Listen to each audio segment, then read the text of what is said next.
한 주 동안 시험 잘 봤죠? 잘 봤죠? 못 봤어? 너무 자랑스럽게 얘기한다. 지난주에 목사님이 우리 다음 주에 만날 때 울면서 만나지 말자고 그랬던 것 같은데 아무튼 고생했습니다. 우리 아까 예배일기의 마지막에 어떤 친구가 이렇게 적어줬는데 자기 거 꼭 띄워달라고 이렇게 밑에 별표까지 쳐가지고 이렇게 해놨던데 우리 옆에 친구한테 그렇게 한번 우리 아까 나왔던 것처럼 그렇게 한번 얘기해 볼까요? 옆에 친구 이름 불러주면서 야 누구야 잘했어 너 정말 잘했어 이렇게 한번 얘기해 볼까요? 야 너 잘했어 고생했어 너 정말 잘했어. 울고 싶은 친구들도 있겠지만 너 진짜 잘했어 잘했어 이렇게 한번 얘기해 봅시다. 그리고 이렇게 자기 자신을 한번 끌어안아 보세요. 자기 자신을 이렇게 토닥토닥 자기 자신을 자 울고 있는 나를 울고 있는 나를 이렇게 토닥토닥하면서 야 자기 이름 불러주면서 아이고 너 잘했어 잘했어 고생했어 이렇게 한번 해봅시다. 전사님이 예전에 설교할 때 한번 이런 얘기를 한 적이 있거든요. 기억나는지 모르겠지만 고생이라는 말 있잖아요. 고생이라는 말을 그 성경이 적혀 있는 그 헬라어 성경 그 원문인 헬라어로 해석을 하면 어떤 뜻이 나오냐면은 어떤 강한 턱을 가진 짐승한테 혼자 꽉 물려 있는 상태 그거를 고생이라고 얘기를 해요. 그런 뜻을 가지고 있어요. 고생이라는 뜻을 헬라어로 풀이를 하면 그런 뜻을 가지고 있어요. 이게 어떤 상태냐면은 막 이렇게 곰이나 뭐 여러 가지 짐승들 있죠. 여러분 생각하는 그 짐승들 그런 턱이 강한 짐승들한테 그거 뭐 초식 동물들이 막 이렇게 약한 동물들이 그냥 혼자 물려 있는 상태.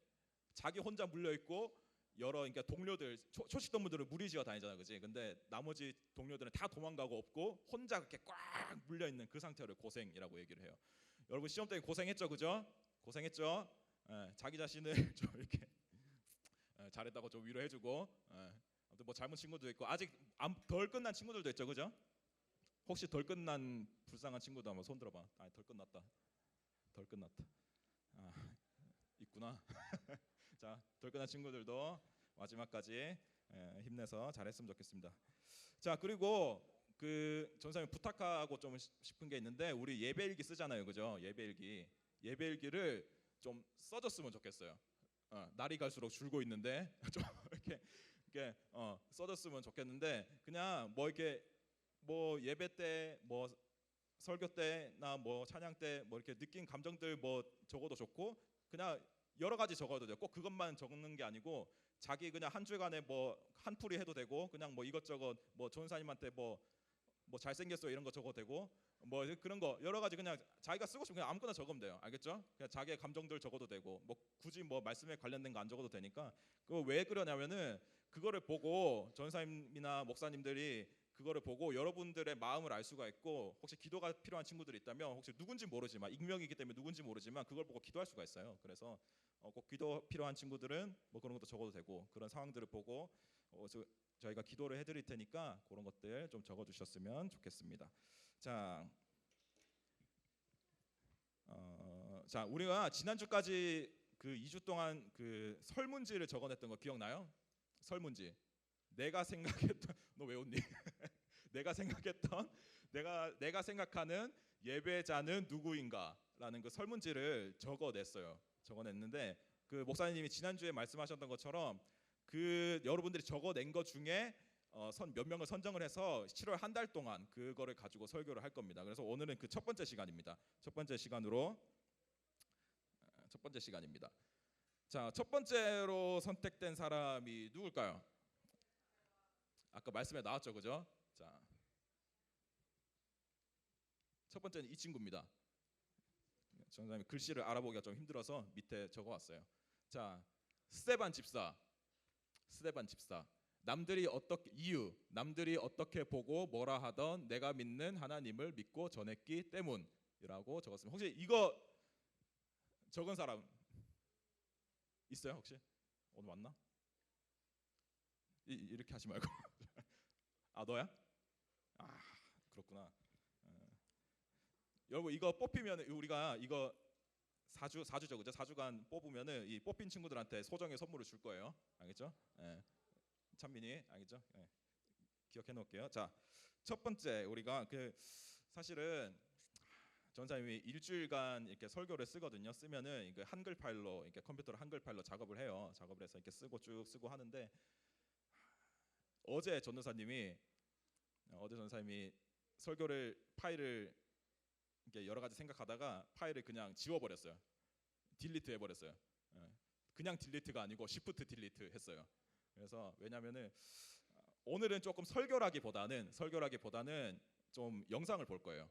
영상을 조금 길게 볼 거예요. 그래서 여러 가지 생각을 하다가 내가 그 100번 말하는 것보다 조금 영상을 보는 게 조금 더 여러분한테 와닿겠다라는 생각이 들어서 과감하게 어제 일주일간 썼던 설교 파일을 시프트 딜리트 했습니다. 그래서 오늘은 조금 설교라기보다는 여러분들께 이런 교육 이참에 좋은 기회가 될 것 같아서 이참에 이런 교육도 필요할 것 같아서 그렇게 했습니다. 그렇게 해서 짧게만 말씀 나누고 영상을 보도록 할게요. 자, 오늘 본문은 그 사도행전 7장을 읽었어요. 7장. 근데 사실 스데반의 이야기는 6장부터 등장합니다. 사도행전 6장부터. 오늘 읽은 말씀은 스데반 아저씨의 마지막 부분, 순교하는 장면인데 그 전에 6장부터 스데반 아저씨가 등장을 합니다. 자, 스데반이라는 사람은 그 예전에 초대교회의 그 사도들이 예수님의 그 가르침을 이어받는 사도들이 세운 그 교회에서 7명의 집사를 뽑았어요. 7명의 집사. 왜 뽑았냐 하면은 그 사도들의 교회를 세웠는데 그 전까지는 사도라는 사람들이 교회를 이렇게 여러 가지 관리를 하고 말씀도 전하고 기도도 하고 뭐 여러 가지 뭐 구제도 하고 그 손님 맞이도 하고 이런 것들 다 했어요. 근데 성도 수가 점점 많아지다 보니까 너무 바쁜 거야. 너무 바빠요. 그래서 이거를 우리가 막 여러 가지 하다 보니까 정작 우리가 해야 될 말씀과 기도에 집중하지 못하는구나라는 것을 깨닫게 됐어요. 그래서 그것을 우리가 말씀과 기도에 집중할 수 있도록 우리를 도와줄 사람을 7명을 뽑자 했어요. 그래서 집사라는 7명을 뽑게 되는데 그 중에 한 사람이 스데반입니다. 자, 그 스데반은 7명의 집사 중에서 한 사람으로서 성령과 지혜가 충만한 사람이었습니다. 우리가 7명을 뽑자 했는데 그 기준이 뭐냐? 성령과 지혜가 충만하고 주변 사람들에게 칭찬받는 사람을 뽑자라고 얘기했어요. 그래서 그 기준에 합당한 사람이 스데반이었습니다. 이 스데반인 사람이 이 성령과 지혜가 충만해가지고 여러 가지 이제 복음을 전하러 다니고 뭐 여러 가지 교회 일을 할 때 아주 뭐 여러 가지 놀라운 기적들이 막 일어났어요. 그러다 보니까 그 주변에 있던 유대인들, 혹시 여러분들 유대인이 뭔지 알아요? 유대인. 내가 그랬거든. 내가 여러분들 나이 때 그랬거든. 자꾸 앞에서 유대인 뭐라 하는데 유대인이 뭔지 모르겠는 거야. 그러니까 뭐 유대인 뭐 나쁜 사람들 같긴 한데 뭐 유대인인지 뭔지도 모르겠고 뭐 그래서 전 부끄러운 얘기지만 전사님 뭐 유대인이라는 거를 20대 초반에 알았어요. 그런 교육을 못 받아서 불쌍하죠, 그죠? 자, 유대인이 뭐냐면은 그 이스라엘 예루살렘 지역에 살고 있던 근데 이 사람들 특징이 뭐냐? 하나님은 믿어요. 하나님 가장 기본적인 것만 얘기하면 하나님은 믿지만 예수님은 거부하는 사람들이에요. 이게 유대인입니다. 이해돼요? 이제 알겠어 무슨 말인지? 그래서 이 사람들 하나님은 믿지만 예수님은 거부하고 그 다음에 그 모세가 시내산에서 받아온 그 율법을 지켜야만 구원을 얻는다라고 생각하는 사람이에요. 우리처럼 예수님을 믿음으로 구원을 얻는 게 아니고 구원을 얻는 거 믿음으로 구원을 얻는 게 아니고 율법을 잘 지켜서 300 몇 가지 되는 그 율법을 잘 지켜서 구원을 얻으려고 하는 사람들. 그런 사람들 유대인이라고 얘기해요. 그래서 그 유대인들이 그 스데반 아저씨를 고발을 했어요. 자꾸 이렇게 질투나니까 자꾸 그 사람이 이적을 행하고 기적을 행하고 예수님 그리스도의 복음을 전하러 다니고 이러니까 그 사람이 인기를 막 얻기 시작했어요. 사람들한테. 그래서 이 사람들 질투가 나고 막 짜증이 나고 그 사람들 그 유대인들의 입장에서 보면 그 사람은 그러니까 율법을 어기는 사람이에요. 스데반은. 그래서 그 사람을 고발을 하게 됩니다. 그래서 공회라는 그 심판을 받는 장소에 끌려가게 돼요. 그래서 거기서 그 대제사장과 이제 신문을 통해서 너는 뭘 잘못했니? 너는 무엇을 죄니?라고 이제 신문을 하겠죠, 그죠? 그 신문을 통해서 하는데 이제 중요한 거는 이 스데반 집사님이 끝까지 자기가 죽을 걸 알면서도 그 가운데서 홀로 믿음을 지켰다라는 거예요. 중요한 그거예요. 스데반 집사님이 이 사람도 그 유대인들이 사는 그 지역에 살았기 때문에 그걸 분명히 알았어요. 내가 믿음을 끝까지 지키면 저 사람들이 율법을 내가 어긴다고 생각하기 때문에 저 사람들이 나를 돌로 쳐서 죽일 거다라는 걸 알고 있었어요. 알고 있었는데 그럼에도 불구하고 내가 죽을 것이라는 것을 알음에도 불구하고 끝까지 믿음을 지켰던 홀로 아까 그 고생이라는 말을 했잖아요, 그죠? 혼자 꽉 물려 있는 그 상태처럼 혼자 남아 있는 그 상태에서도 끝까지 믿음을 지켰던 사람이 바로 스데반입니다. 자, 저는 질문 한번 해볼게요. 여러분들은 우리가 믿는 예수님 때문에 모욕을 당해봤어요? 혹시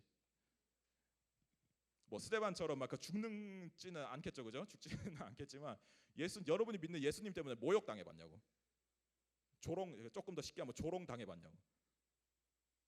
그런 경험 있는 친구들도 있고 없는 친구들도 있죠, 그죠? 자, 분명히 우리 중에는 신앙 때문에 그렇게 생명의 위협을 받는 친구들은 없을 거예요, 그죠? 우리 환경에서는, 그죠? 근데 예수님을 믿는 것 때문에 뭐 여러 가지 놀림을 받기도 하고, 예수님 믿는 것 때문에 어떨 때는 소외되기도 하고, 예수님 믿는 것 때문에 어떨 때는 정신 이상한 사람 취급받기도 해요. 나는 그런 경험이 있어. 정신이 이상한 사람 취급받는 때도 있어요. 때로는 그 교회 가는 것 때문에, 지금 여기 중에 그런 친구도 있을 거예요. 교회 가는 것 때문에 가족한테 욕 먹고 핍박받는 친구들이 있을 거예요, 그죠?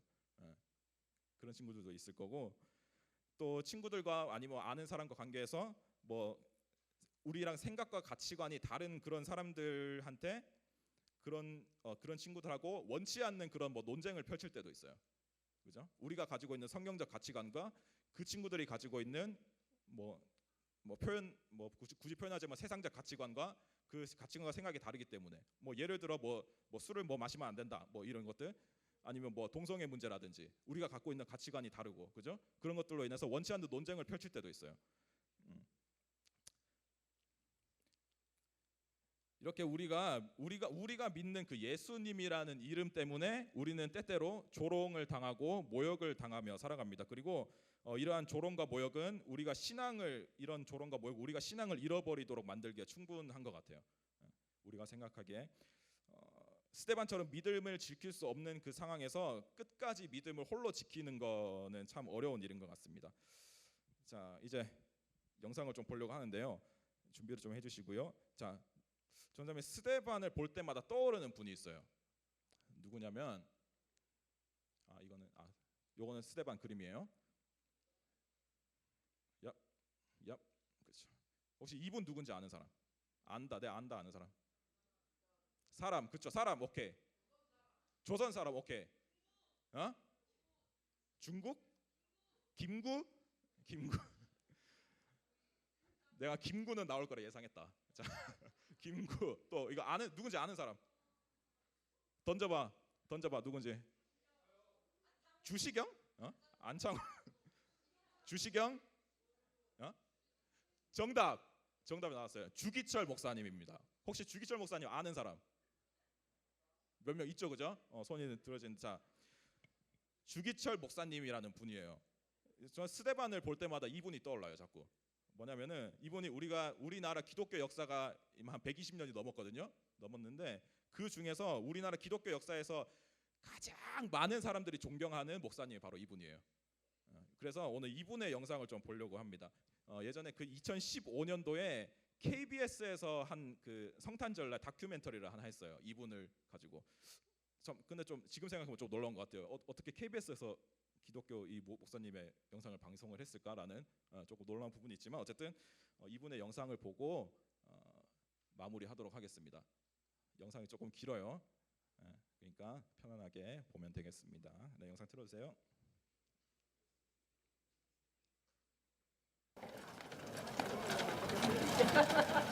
(1936년 7월) 우리 가족은 평양에 도착했습니다. 저는 난생 처음 번화한 거리를 보며 호기심에 들떠 있었습니다. 그런데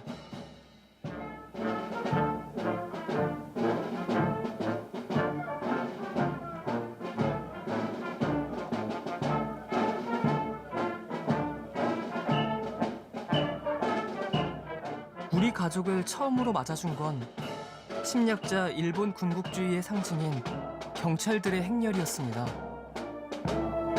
아버지의 첫 일성은 신사참배 금지였습니다. 최근 조선 총독부에서는 국가의식이라는 명분으로 신사참배를 강요하고 있습니다. 그러나 신사참배는 10계명의 제1계명과 제2계명을 어기는 여호와의 이름에 대한 범죄요 하나님께 대한 배신입니다.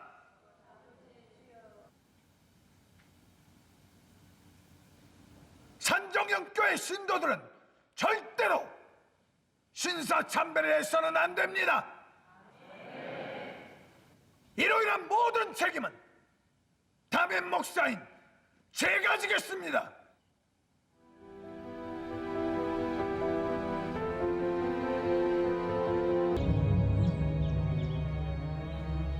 무슨 일입니까? 당신이 주기철 목사요? 내가 주기철. 왜? 도대체 무슨 일입니까? 가보면 압니다. 왜 이러시는데요, 아버지? 아버지! 하나님에 대한 사랑과 이웃에 대한 사랑이 가장 큰 계명이에요. 당신 같으면 전혀 사랑하지도 않는 사람 때문에 진정으로 사랑하는 사람을 배반할 수 있겠소.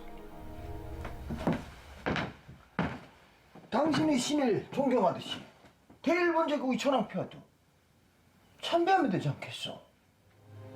아녀자에게는 정절의 의가 있고 신하에게는 충절의 의가 있으며 믿는 자에게는 신념의 의가 있습니다.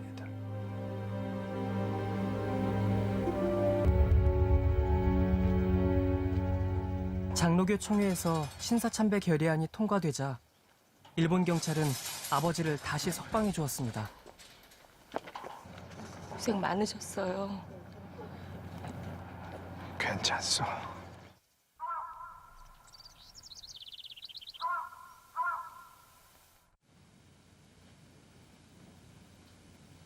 오 5개월 만에 다시 교회로 돌아오신 아버진 어느 때보다 비장해 보였습니다.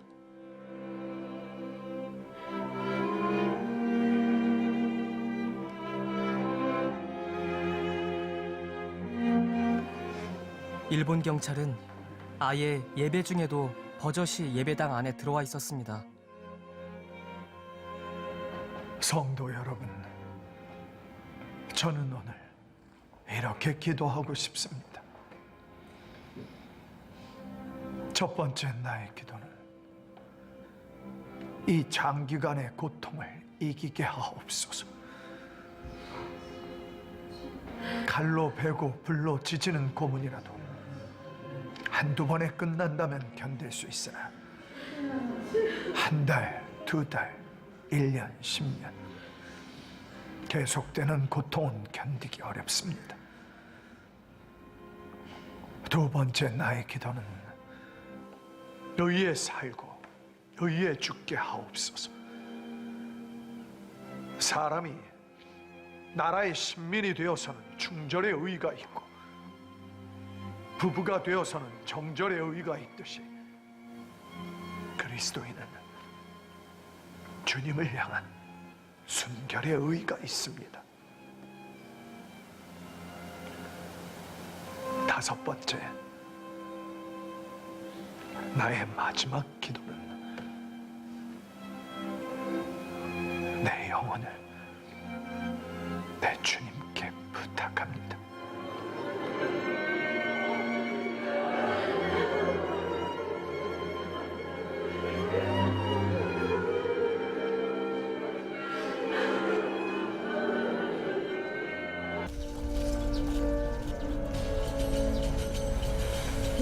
얼마 만에 쌀밥이에요? 주기철 나와! 주기철 나와!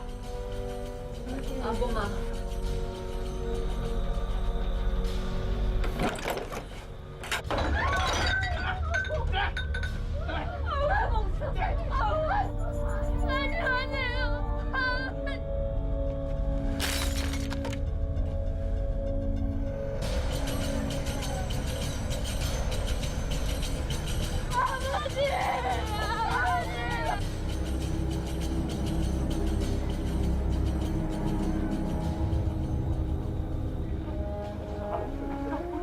아버진 손이 묶인 채로 골목에 서서 어쩌면 마지막이 될지도 모를 설교를 했습니다.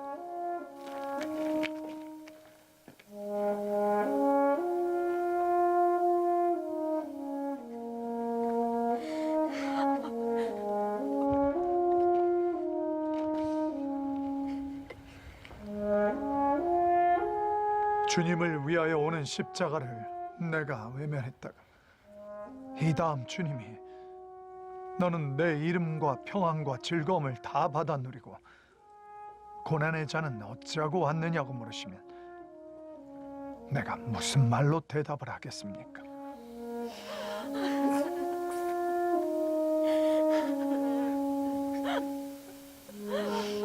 너는 내가 준 유일한 유산인 고난의 십자가는 어찌하고 왔냐고 물으시면 내 무슨 낯으로 주님을 대하겠습니까? 내 주의 십자가만 바라보고 나아갑시다. 그리고 가.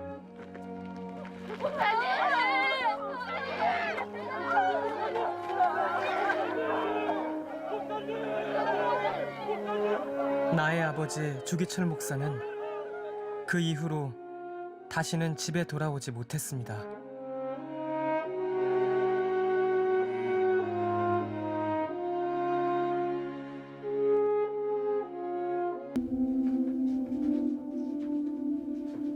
경찰을 따라간 곳은 평양경찰서 지하실이었습니다.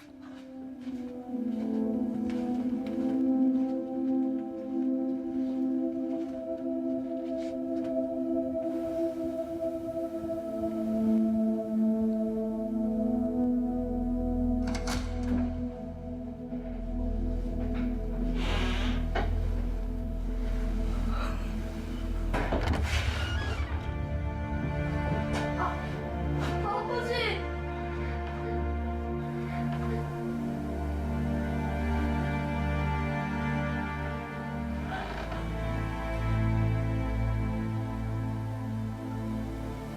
일본 경찰은 아버지의 참혹한 고문 현장을 가족들에게 보여줘서 아버지의 항복을 받아내려는 잔인한 의도를 갖고 있었습니다.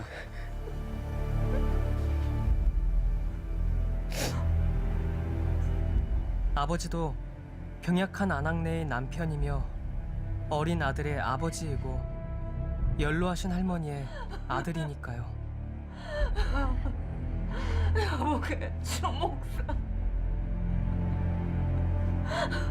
좀 전에 경찰서장을 만났는데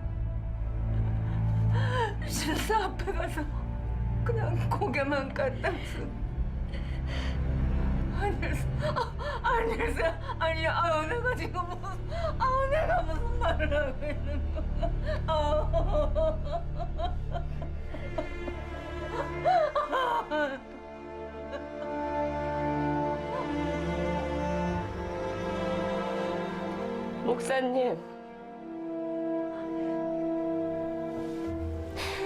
목사님은 승리하셔야 합니다.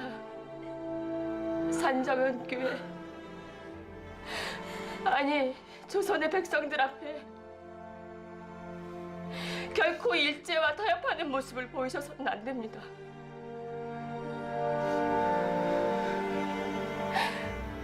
그래서 나에겐 일사각오의 길만 있을 뿐입니다. 아이들과 어머니를 부탁하고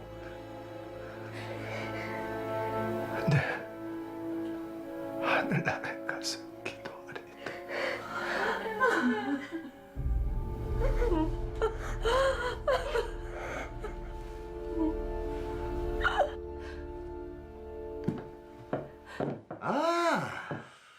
그래요. 지금 목숨 하나 아깝지 않다, 그 말이요. 마지막으로 한 가지 물어보리다. 당신이 그토록 사랑한다는 하나님이라는 신, 도대체 지금 어디서 무엇을 하고 있어? 이렇게 당신이 다 죽어 가는데 어디서 낮잠이라도 자고 있어? 난 내 힘으로 이 고통을 견디고 있는 게 아니야. 오로지 그분의 존재와 사랑 때문이야.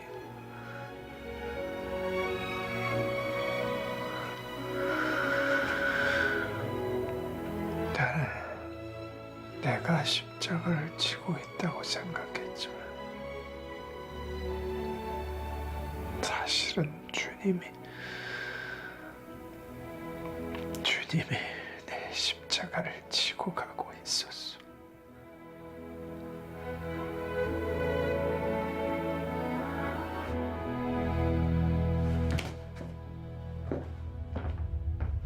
시작해!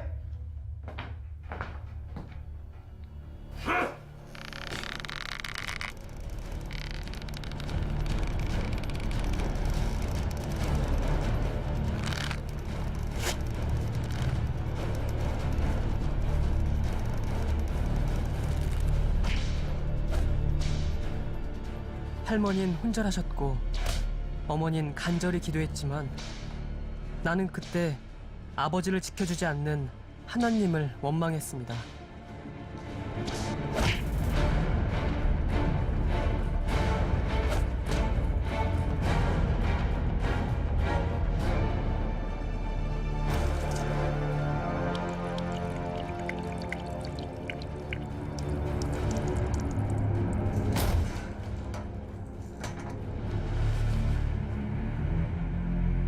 의식을 잃은 채 실려나가는 아버지.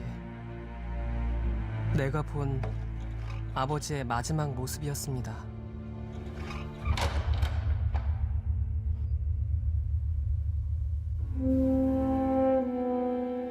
최후까지 신념을 죽음과 바꾸지 않았던 아버진 그때 어떤 마음이었을까요?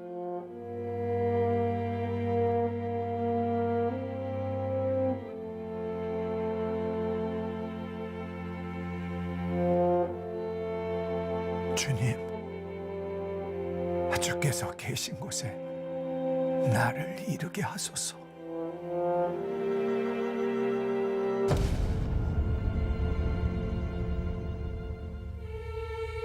마흔여덟의 아버진 그렇게 순교하셨습니다.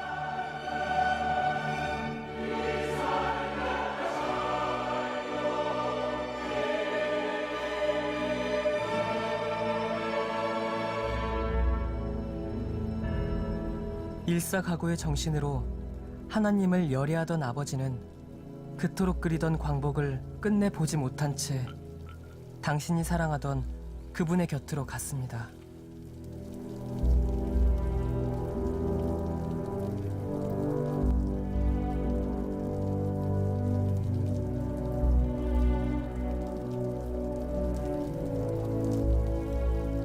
침략자의 거대한 권력과 맞섰던 아버지.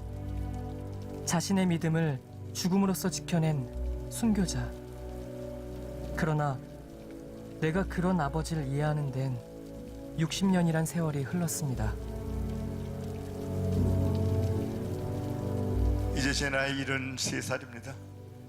이제 와서 60년 전에 저희 아버님을 그리워하며 눈물을 글썽이는 것은 이의 추억의 아픔 때문이 아니에요. 저는 주기철 목사님을 사랑하고 존경해요.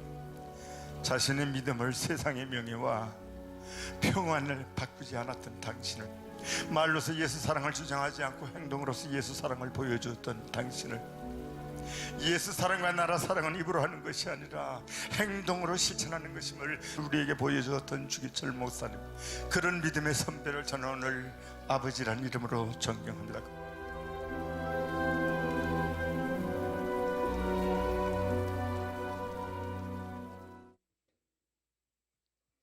네, 여러분 영상에서